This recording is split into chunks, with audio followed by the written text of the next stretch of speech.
Hey, everybody. Welcome to SportsBeat Live, where we're going to spend the next 45 minutes or so talking Chiefs. We're a day and, 5-6 hours away from the opening kickoff with the Houston Texans. NFL kickoff night. Man, how about that? Big deal. The whole sports world will be watching Kansas City. So let us bring in our panelists. You know them, you love them. Well, somebody loves them. Here they are. Let's say hello to Vahe Gregorian. Blair, Hey, Vahe. I'm glad I'm the first one that came up after you said some of them are loved. Thanks. We missed you last week, Vahe. Glad to have you back. Glad to be back. All right, Beth, how about bringing in Sam McDowell? What's going on, guys? Hey, Sam. I kind of like this control. Actually, Beth has the control, but let's see. Let's go with Herbie. Herbie Teope is going to join us. Sam McDowell before me? What is up with that, man? What's going on, fellas? That's right. And I think we're all here. So let's get – oh, no, wait a second. Melly, where's Melly? Best for last. Can't have a show without Melly. Hey, good to see you guys. Man, how about this? Day before the NFL opener, been waiting since February 4th for this game. I couldn't help driving down here today, wearing my jacket, have the windshield wipers going, thinking so I looked up on the Weather Channel what the temperature at kickoff is supposed to be tomorrow night, and somewhere around 58, 57 degrees. And I couldn't help but thinking what the temperature at kickoff was for the Chiefs in 2019 for the opener. Anybody remember that moment? I was in New Orleans. I don't remember. Well, let me refresh your memory. We were in Jacksonville. Yeah. I remember that press box had the sun blasting in our eyes most of the game. Couldn't sit there before the game, really, right? We had to kind of move back. Yeah. I remember, Vahe, you and I going on the field to do one of these, live videos with Jill Toyoshiba, our photographer, and we got about 4 minutes into it, and her camera melted. So I looked it up. It was 97 degrees at kickoff and 115 degrees on the field. That sounds awesome. Sounds awesome. So the alternative is probably one of the colder season openers that the Chiefs are going to play on tomorrow night. So let's before we get into the game, let's catch up on some news. This weekend obviously was a big weekend for the Chiefs with the cuts down to the 53-man roster. And Herbie, take us through that and any surprises that we saw with the cuts. One of them, of course, a pretty high draft pick from the Chiefs from 2 years ago. Yeah, and you're obviously talking about Breland Speaks. When you think about the Chiefs' 53-man roster, I think we pretty much knew who was going to make this team. But there were a lot of questions coming into this weekend or this past weekend about their second-round draft pick from a couple of years ago, defensive end Breland Speaks. They drafted him initially when they were in a 3-4. They switched to a 4-3 last year, which, of course, Speaks missed because of the knee injury. And they had a lot of catching up to do, and I think that was just too much for him to try to overcome as he was battling against guys like Taco Charlton, who the Chiefs liked. Their Mike Dana, their fifth-round draft pick, who they also liked. And it became a numbers game, and I think Speaks had just entirely too many obstacles to overcome, and the writing was on the wall that they were probably going to go a different direction, especially when Mellinger, Sam, and I were out there during training camp. It became clear that he was buried on the depth chart, and he had a lot of things to overcome. Anybody else that surprised you a little bit? I don't know if I was terribly surprised, but it did leave the Chiefs with 15 or 16 newcomers for this season. I mean, one of the themes coming out of the Super Bowl was look at how many guys are coming back from the Super Bowl team, and there's quite a few that weren't on the Super Bowl team from last year. Sam Mack. You know what? I think one of the best stories is Marcus Kemp. I mean, he was a guy that was probably going to make the team last year, tore his ACL late in camp that cost him a roster spot, and he wasn't on the team when camp started. So for them to bring him in a week into training camp and he makes the team, mostly because of his production on special teams. But they could have just kept 5 wide receivers. They kept 6 this year. A lot of times last year they went with 5. So I think he's a great story. And then obviously Tershawn Wharton getting the kid from Missouri S&T onto the team, a guy that they scouted at the East-West game in the offseason. That's obviously a great story too.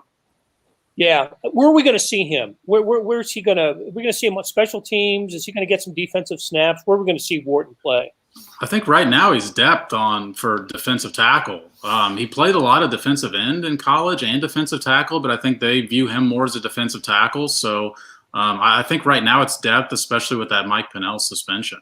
Yeah, the Pennell suspension is just a 2-gamer, right? It's so right. We'll see what happens when Pennell comes back. Going back to Speaks for a second, I look. The 2018 draft class. The Chiefs only have 3 guys left from that draft class, and Derek Nottie is one of them. Dorian O'Daniel, the linebacker, and Armani Watts, the safety, and O'Daniel and Watts don't start. I'm just wondering. Look, we gave Brett Veach a lot of praise throughout this offseason, deservedly so. It was a heck of a year offseason for the Chiefs. But you look back now at that 2018 draft class, not the results that you'd want for a class that's only 2 years behind us, Sam. Yeah, but the look at the draft classes on each side of that one. Not too shabby. The one before they got the quarterback, whose name I can't remember right now, and the 2019 draft class looks great too. McCole Hardman, Juan Thornhill, Colin Saunders, Rashad Fenton, Darwin Thompson, even Allegretti. But yeah, I mean, one thing that I will say about this, with Breland Speaks, this is a weird thing to give a team credit for, but a lot of times teams hold on to mistakes for too long, and the Chiefs have not done this. Remember, it was Kavari Russell, the 3rd round pick, I believe, in was that 2016? I think it was 2016.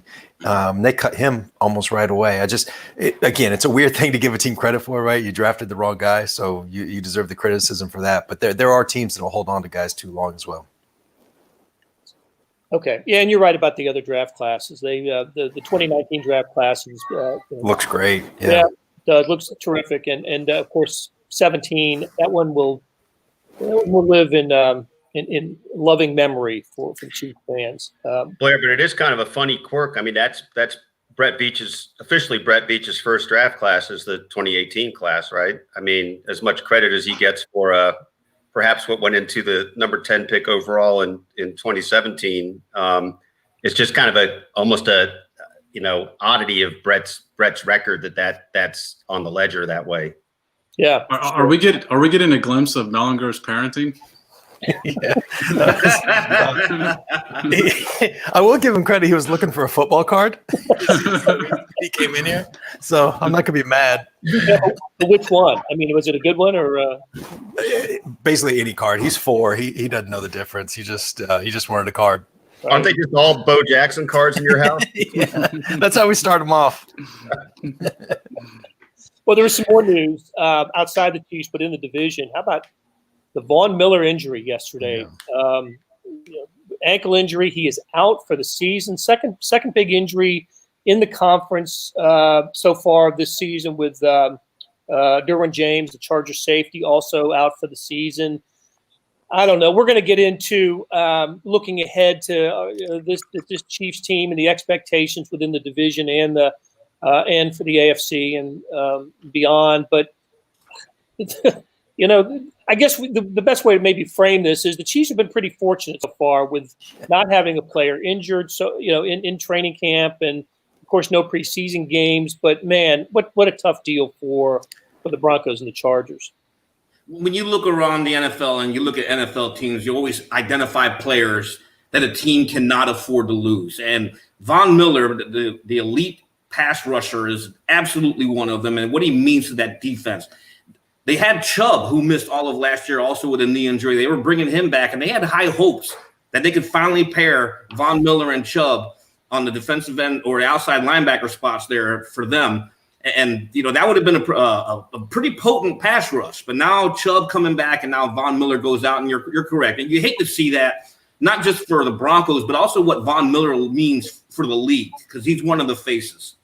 Sure is. So, hey, look, taking your questions, please let us know what you're thinking. We'll try to get to as many as we can.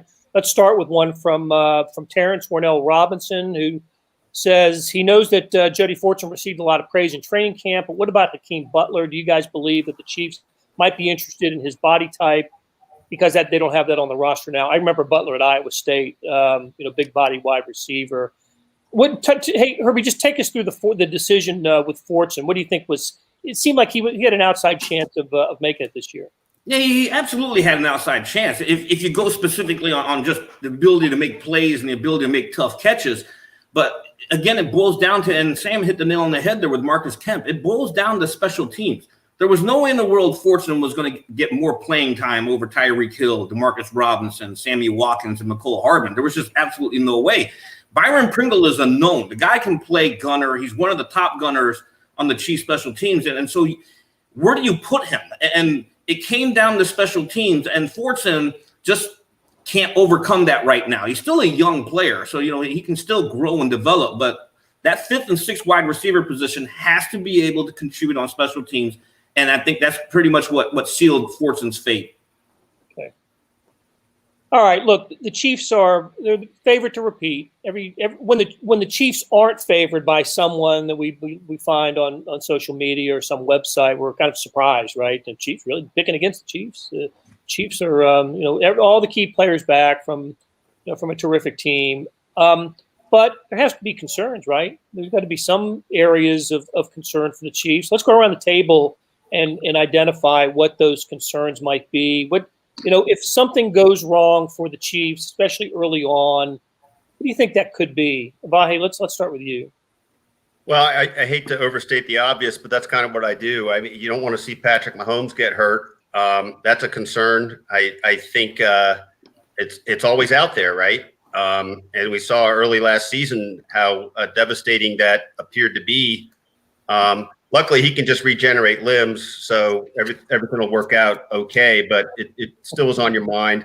I know at least until Bashaud Breeland's back, they're a little thin at corner, at least in terms of what we've come to see out of them. So I think you might wonder about how that's going to be. And I think no matter what, I hate to echo a general manager, but you always do worry about depth, no matter how deep you appear to be across the board. So those are just some of my little thoughts on that. Okay. Sam McDowell, what do you think? Thanks for taking them all, Vahe.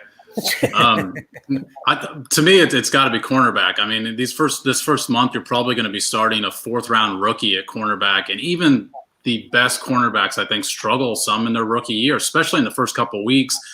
And Thursday night in particular, this is a bad matchup because the Texans, there's a lot of talk about them losing DeAndre Hopkins, right? But they still have 4 very capable wide receivers. And when you look at it, I'm not exactly sure who plays the slot in those dime packages, whether they have to bring down Tyrann Mathieu and then you lose something on the back end because of that. And you're probably going to be playing L'Jarius Sneed on the outside. And like I said, he's a 4th-round rookie. Obviously, they like L'Jarius Sneed, but he's never played an NFL snap, didn't even get a preseason snap. So for me, that obviously is the top concern right now. How about this stat? Deshaun Watson has started, 3 games against the Chiefs, 2 in the regular season and 1 in the playoffs. Average scores for Chiefs-Texans in those games has been 39-32.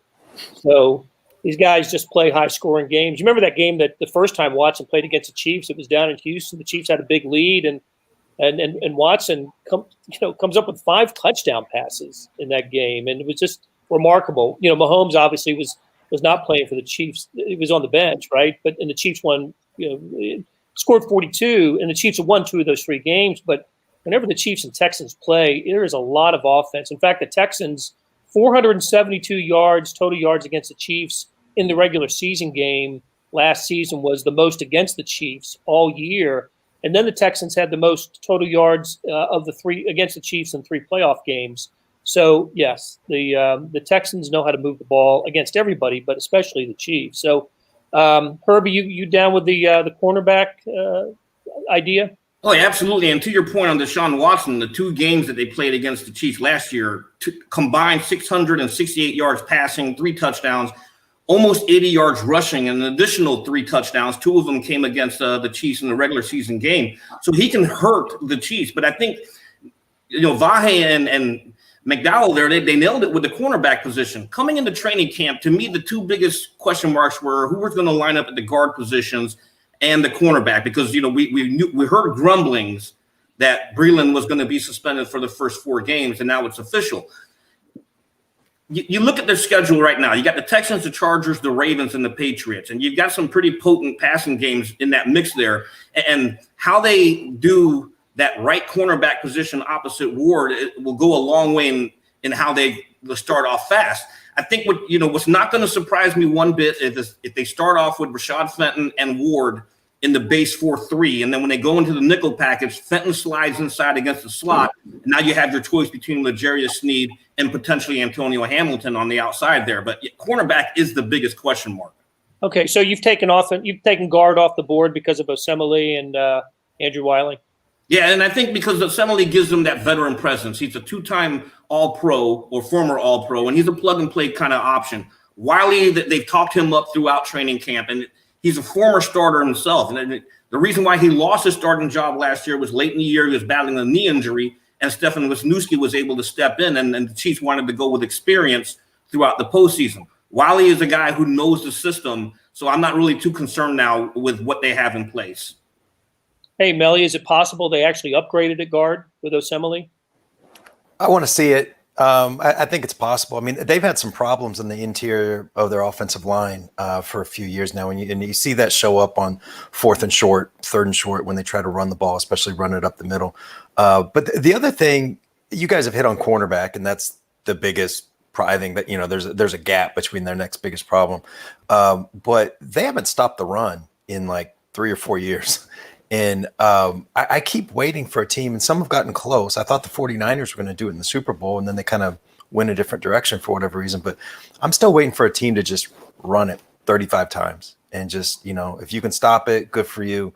But this is a way that the Chiefs' opponent can gain yardage and keep Patrick Mahomes on the bench. Like I know like run defense is not the biggest thing in the NFL these days, right? It's more important to be able to stop the pass. But I do think it's a hole that remains to be exploited, or at least I'm waiting for a team to try it more than they have so far. Carlos Hyde had his moments against the Chiefs last year. Yeah. David Johnson, of course, is that guy this year. No takers for the punter. He's new punter this year. Tommy Townsend. Not that we just talked about how prolific the scoring is in these games between the Texans and the Chiefs. I don't know if we'll see him on the field as a punter, but how about, for someone like him, for Clyde Edwards-Helaire, for, Willie Gay Jr. playing in their first NFL game on what might be a wet field, a cold field. All 3 of those players that I just mentioned are from the SEC, probably don't play in environments like, I can assure you they haven't played in environments like they're going to play in on Thursday night, NFL debuts, colder, not 75 or 100,000 people in the stands like they're used to, but 75. I'm kind of looking at that too. What how the new players, the rookies especially, are going to react to the environment. Hey, so Jack Hilliard wants to know. We just talked about the concerns, but where are the Chiefs improved? Where might they be better this year? I'll throw it open to anybody. Where might the Chiefs be better this season? Running back. Sorry, go ahead, Melly. No, I was just going to say, you look at the first 2 picks in the draft, and they improved offensively. As crazy as that is, I mean, if you think about what they were for all 19 games last season, they didn't get much out of running back until Damian Williams emerged later, and Edwards-Helaire is a clear upgrade. I keep saying this, man. He's going to be an absolute star, and Willie Gay Jr. is a terrific fit for what they needed on defense. They got exploited. By teams throwing to backs out of, in the passing game, designed passes specifically. I'm thinking of the Packers game very heavily there. And I think Willie Gay Jr. can help solve that problem. I love the Edwards-Helaire pick simply because of his versatility and what he can do in this offense. When you look back at Andy Reid's time in Philadelphia, he got the most out of this offense when he had versatile dual threat running backs like your Brian Westbrook, LaShawn McCoy in his prime. When he first got here in 2013, he had Jamal Charles who could run it and catch it out of the backfield. Now you have a dynamic weapon like Edwards-Helaire, who comes from, to me, the best football conference in college, the SEC, where to me that's pretty much like the NFL farm leagues. And then for him to put up the numbers that he did there and leading them to the national championship, now you add another shiny new toy to Andy Reid's offense. They're going to figure out a way to get the ball in his hands in space. I love that pick. I see those points, and I know Sam McDowell has been focused. I think Sam McDowell's focused on McCole Hardman. I think he's going to be a different kind of guy this year. There was some great bursts with him last year, but really I thought kind of inconsistent overall. And part of that was trying to develop trust with Patrick Mahomes and things like that. I think we had a few different times where Patrick might be seen or heard telling him to keep running, et cetera. So I think between that and the upgrade with Edwards-Helaire, somehow the offense is going to be, I think, more problematic for a lot of teams, even as they try to adjust and develop a book on the Chiefs. And look, just one quick thing about the defense. Despite what we're saying about cornerback, I mean, think about where they were a year ago going into the season and where they finished the season. I think they will start off much closer to the defense that they were pretty stout in the last month or so and through the playoffs in a lot of ways, as opposed to what was really a lot of flux early last season with new schemes and coordinators and so much new personnel. Well, what about, if Hardman's numbers improve this year and Edwards-Helaire becomes the weapon that we think he can be, whose numbers get reduced? Where do they come out of? Do they come out of Tyreek Hill's production, Travis Kelce's, Sammy Watkins? Whose numbers recede a little bit this year, Sam? Snaps wise, I think DeMarcus Robinson. I mean, DeMarcus Robinson had, I think, 750 snaps last year, and McCole Hardman had about 450. I think that gap narrows this year. McCole Hardman, though, and Vahe made a good point on him, because I do expect him to take a step forward. When you look at his rookie year, it was remarkably similar numbers-wise to the rookie year that Tyreek Hill had. And there was a question after Tyreek Hill's rookie year was, can he become a full-time receiver? They used him in the backfield. It was kind of a gimmicky sort of player, and he improved his route running. He improved his cuts at the top of routes, and that's what McCole Hardman has to do. I think there was a little bit too much bend in his routes when you rewatch the tape on his rookie year. Obviously, he's got incredible straight line speed, but he's got to develop those short and intermediate routes to get on the field more often. And that's what he said he worked on in the offseason. So we'll see it in the game on Thursday, exactly how much improvement there's been there. To that point on McCole Hardman, I think there's a reason why the Chiefs probably want to also get him more involved in this scheme. You got to remember, Sammy Watkins and DeMarcus Robinson are in contract years. So you got to know what Hardman can do. That helps the decision process if you want to bring Watkins and Robinson back at the end of the year. So this is a good year for Hardman. Herbie, going back to Willie Gay, what kind of role do you see for him this year? We know from talking to Dave Tobe, he's going to be used a lot on special teams. Yeah, he's absolutely going to get used to special teams. But as far as the defense, here we go with I would not be surprised.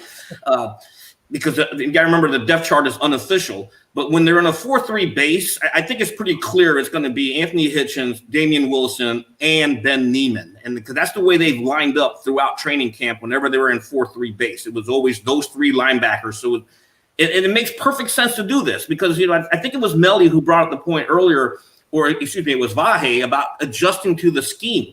Gay didn't have the benefit of OTAs, rookie minicamp, the mandatory minicamp, before training camp. He had to hit training camp. He hit the ground running. And Spagnuolo's scheme took the Chiefs that long to ease into it and get used to it by midseason, and they had training camp last year. You can't expect Gay to all of a sudden just toss him into the fire. It makes perfect sense for Neiman to start off. Okay, let's talk about a couple of things that are sort of outside the competition, and that is the Chiefs, one of just a few teams in the NFL that are allowing fans into the stadium, but only up to like 16,000 or so. Jeremy Barnes, your question comes right on time. Do you think the lack of a crowd will have an effect on player excitement and energy on the field? and how might that affect their performance. I just wonder, I think opposing quarterbacks aren't going to be hurt by noise, and so I don't think snap counts will be disrupted, that sort of thing. But what kind of impact can basically playing in front of a college spring game crowd in terms of noise and attendance have on on this game? I'll throw it open to anybody. It's a really interesting question, and I'm going to try to throw it right over to Sam Mellinger after this, just because, Sam, you had some semi-direct experience with this at that sporting game. On one hand, I wonder if it might put some of the younger players more at ease in a way. I'm not sure about that, though, because obviously you still know it's national television audience, the NFL opener, a lot to play for, but it's just not going to look and feel the same. And what I don't quite know yet, and maybe you guys do, is to what degree this mix is going to get some piped in effects similar to what we've seen in baseball, for instance, which is, at least to the viewer at home is at least sounds like what it might normally sound like. I think we're going to hear a lot more of the effects watching on TV than we normally would, but I don't know what that's going to feel like on the field. So I really am curious, Sam Mellinger, I mean, how you feel about what you saw at Sporting and how much that will translate to this, do you think? Yeah, I think I've mentioned on this fine program and other places, like I was blown away by how much I was moved by 2,300 or whatever it was fans at that Sporting game. I did not realize how much I missed hearing spontaneous crowd noise.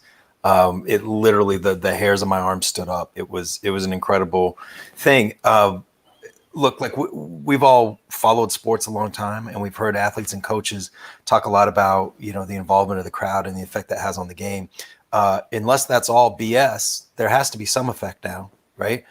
Between 75,000 and 16,300 or whatever it's going to be. But I do wonder, I mean, these are professional athletes, and especially with these two teams that are going to be playing on Thursday, these guys have high level ambitions, high level aspirations beyond just this game. And my assumption, I don't know this for sure, but my assumption would be that those guys can find another place to go to get that. And whatever process they go through internally, I would assume that they can be able to fill that gap.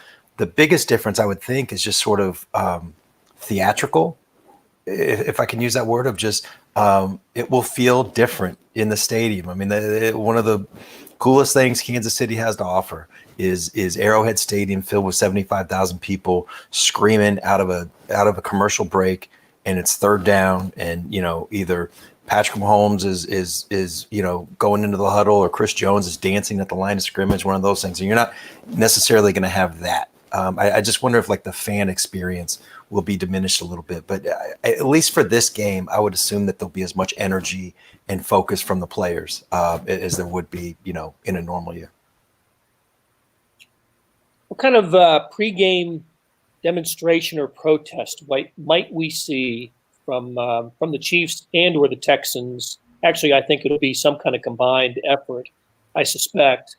First of all, do you think that's true, and what form might it take? I would assume there will be. Yeah, Deshaun Watson was in that video, wasn't he? The Black Lives Matter video. Yeah.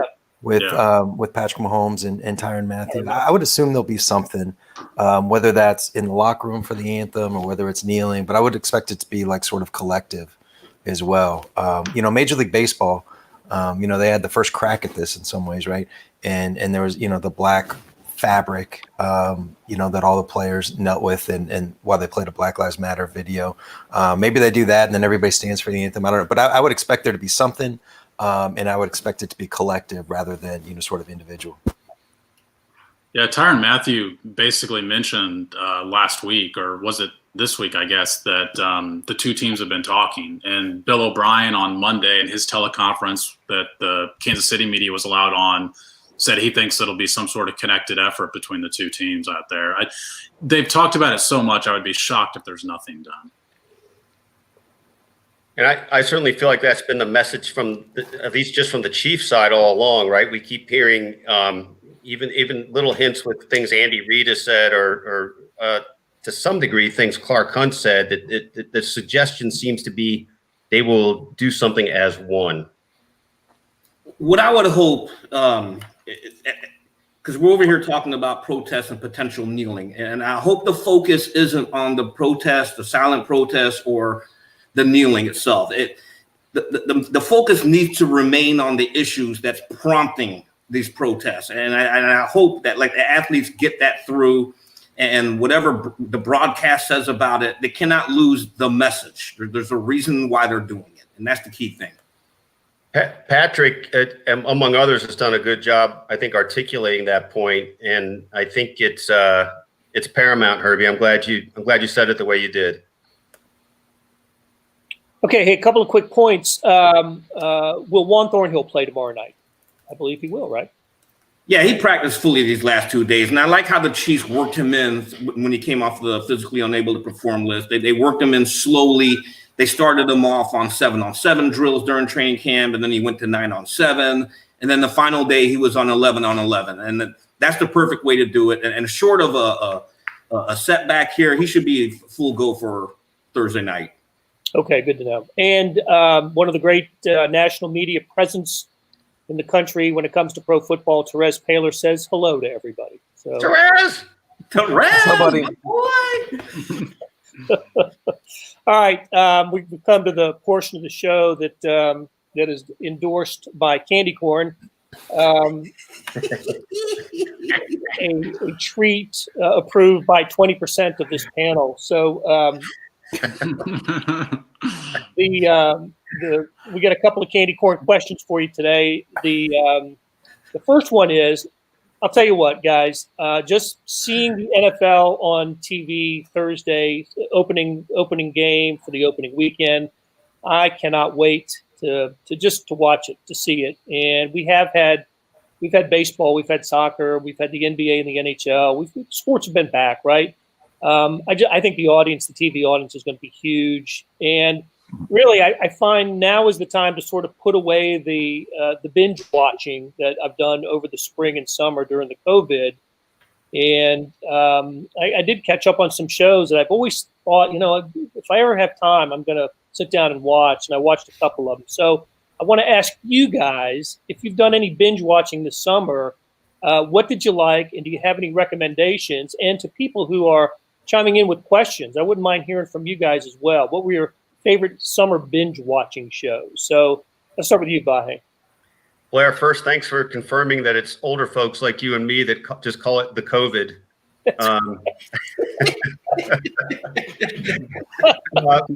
Right now, this might have been a Kerkhoff recommendation. I'd seen it a little bit here and there before, but we are way knee deep in Veep.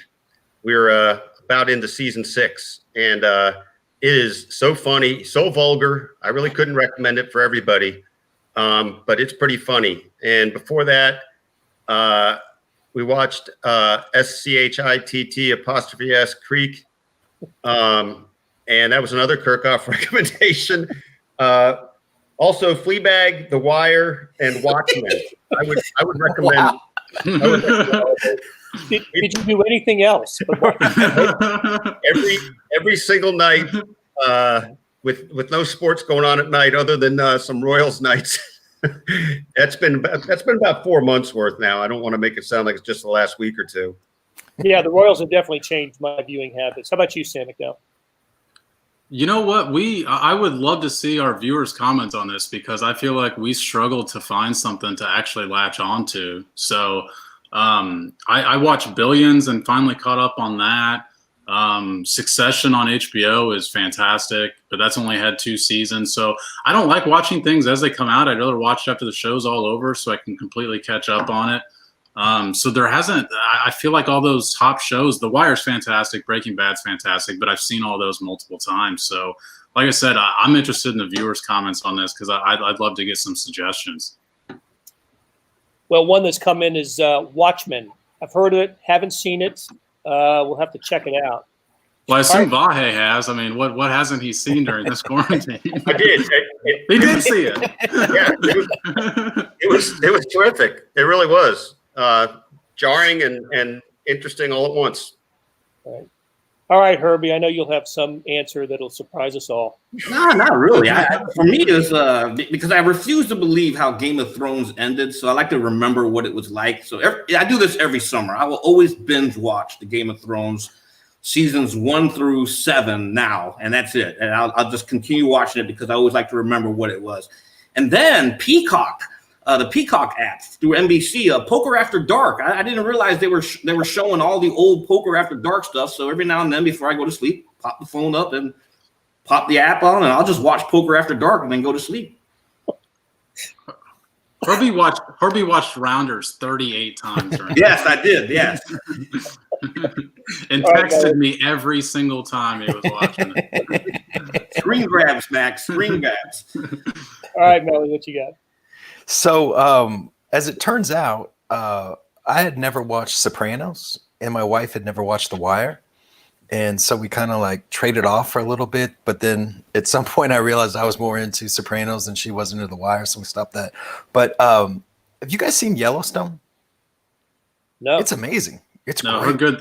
Heard good things, though. Yeah. I mean, we're kind of not even through season 1. No, I'm sorry, just started season 2, but it's great. It is fantastic. Kevin Costner's like this, billionaire rancher, around Yellowstone Park somewhere, and it's fantastic. I've written it down.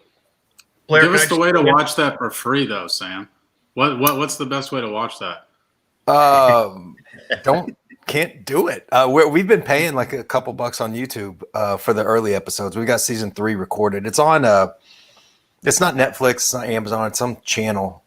Paramount, maybe. Is there a Paramount network? Yeah, Paramount. Yeah. But we've been paying a couple bucks for the episodes on YouTube. Is that wasted money? Do you have a better way for me? No, I mean, I'll take your login though. Blair, I just My credit card to buy it on YouTube. Your login information. Yeah, I'm not doing that. just as a matter of record, I early on in the COVID, I spoke with Mike Matheny, and he was talking about how he was probably going to go and sharpen his Spanish and maybe play a lot of music. And I remember thinking, okay, yeah, I'm going to use this time to learn a language and an instrument, and instead I watched all those shows. Hey, Blair and Vahe, I think the young kids call it the Ron, not the COVID, the Ron. Right there. Blair's writing it down, the Ron. So mine, everybody had seen Homeland, right? I was the last person to see Homeland. But one I came across was a show called Trapped. Murder mystery set in Iceland. Really well done. Can't recommend Trapped enough. Okay, let's start to wind it down with this question. We actually had a little conversation about it earlier in the day, and that is prop bets. So I'm going to give you three prop bets heading into this season involving the Chiefs. I want to know where you stand on this. Over or under Chiefs victory total for the year. Vegas has it at 11.5, 11.5. Patrick Mahomes touchdown passes, 36.5. Patrick Mahomes interceptions, 8.5. So are we going to go over or under those totals? By the way, the Chiefs 11.5 leads the NFL. The Ravens are second at 11, and then I think the 49ers and the Saints right behind them at maybe 10.5. So let's start with you, Herbie. Let's go Chiefs victory total over under. Patrick Mahomes touchdown passes and interceptions. Okay, I had to write it all down because it's like too many numbers. This is the reason why we're journalists, because we suck at math. I had to write these numbers down. 11.5. I'm going to take the over. And I know winning 12 games is hard in the National Football League, but what's interesting to me is Andy Reid and the Chiefs have done it in 3 of the last 4 seasons. So going 12-4 is like a day at the office for the Chiefs. So I'm going to take the over. Patrick Mahomes is more than 36.5. Yeah. Yep, I'll take the over on that too. I think we've seen enough of this guy, and I'm just officially blown away from watching him at camp. The throws this guy can make. You see it on TV, but until you see it in person, this is something to behold. I'm taking the over, and for the interceptions, I'm also going to take the over because of those crazy throws. Sometimes he has a little bit of Brett Favre in him sometimes. He may not throw as many interceptions as Favre, but a couple of them will get picked off. So I'm going over on all three. Okay. How about you, Sam McDowell? This might seem kind of homerish, but I think I'm going over on the record. I mean, Patrick Mahomes is what, 23-7, I think. So 24-7 as a starter. 24-7. Okay. I think the Chiefs I think they're 13-3 or even 14-2 this year, and I think that's just a bet on Patrick Mahomes' health to take the over. And apparently the guy is basically, to stretch Armstrong even with his knees. So I'm going to take the over on that. 36 touchdowns. I mean, he averages 2.5 touchdowns a game, so that gets you above 36. And the interceptions. Trying to think of how many interceptions did he throw that first year? It was in the double digits. 10, I think, right? 10. I mean, just if your first year he's only throwing that many, I think it's hard to predict he's going to throw 9 this year. So I'm going to take the under on that one. Okay. All right, Melly, what you got? As much as and I'm sorry, Sam, it was 12 interceptions the first year. But as much as I hate to do this, I am on Team Herbie with this over. The wins, I think you can make a case 11-5 or whatever. But if Mahomes makes 16 starts, or I mean even 15, I'd honestly be very surprised if he didn't get to that touchdown number. And the interceptions, that just seems like a very low number for a guy that's going to throw it. However, he's going to throw it 60% of the snaps. I just think that's a really low number. They're playing some good defenses, so I'm going to take the over on all of them. Okay, Vahe, what you got? Blair, I may have answered this differently on a different forum earlier today. It seems to me I feel frustrated by the Sam McDowell case for over under. All it takes though are 3 tipped passes that become an interception. But Patrick's pretty interesting about avoidance of high risk passes, despite the gambler in him or the apparent gambler in him. I think he appears to many to do things that are more risky than they are. At least that's how I've come to view it. So I'll go with my revised over under. Okay. All right. A couple things to keep in mind. Mahomes threw 26 touchdown passes in the regular season last year. He missed 2 full games and then basically 3/4 of another. He wouldn't have gotten to. It would have been tough for him to get to 36. Maybe he would have gotten there. But I think that's a fair number. I think the 36.5 is a fair number. I think the 11.5. How about this stat? Andy Reid's never gone under in his 7 years with the Chiefs. Every year his team has surpassed the over/under total. So is that right? Holy cow! That's incredible. Yep. That is. So that to me is the easiest one on the board. The one I struggled with the most was the interceptions. I'm going to go over on that as well. I just think with a new running back, I just think circumstances will be such that he'll average 1.2 a game, something like that, or less. I'm sorry, no, about a half pick a game, get him to 8. So I'm going over with that. Let's end it on this. How about you guys have already put it out there a little bit, some final records for the Chiefs. We'll go in reverse order. I'll go first. Chiefs have never been better than 13-3. I'm going to go one better this year and say 14-2. I think this team is capable of 14-2. I really hope they get in 16 regular season games. So, yeah. All right, Vahe, you're up next. I'm going to go with the 13-3. I'll settle into that little groove. All right, Melly. 13-3. Yeah, they're fully capable of 14-2, but they got some tough teams on that schedule. I'll just go harder for sure. Yep. Okay, Sam McDowell. I think that there's 3 probable losable games with the Saints, Baltimore, and Buffalo all on the road, but I don't think they lose all 3 of them. So I'm going to say 14-2. Okay. All right, Herbie, what you got? I'm going to go 12-4, and I also have a bag of candy corn for Melly for being Team Herbie. Thanks, buddy. That's great. All right, you guys. Really great catching up with you. and a couple of programming notes we'll be back after the game on Thursday night, maybe Friday morning, depending on when the game ends, on SportsBeat KC Live. Please join us then. SportsBeat KC podcast drops every day. Sam's Mellinger Minutes for Your Ears drops on Friday. Great listen. Make sure you listen to that. Big thanks to Beth Welsh, our producer, for spinning the dials and putting up with us. So until tomorrow night, take care, you guys. So long.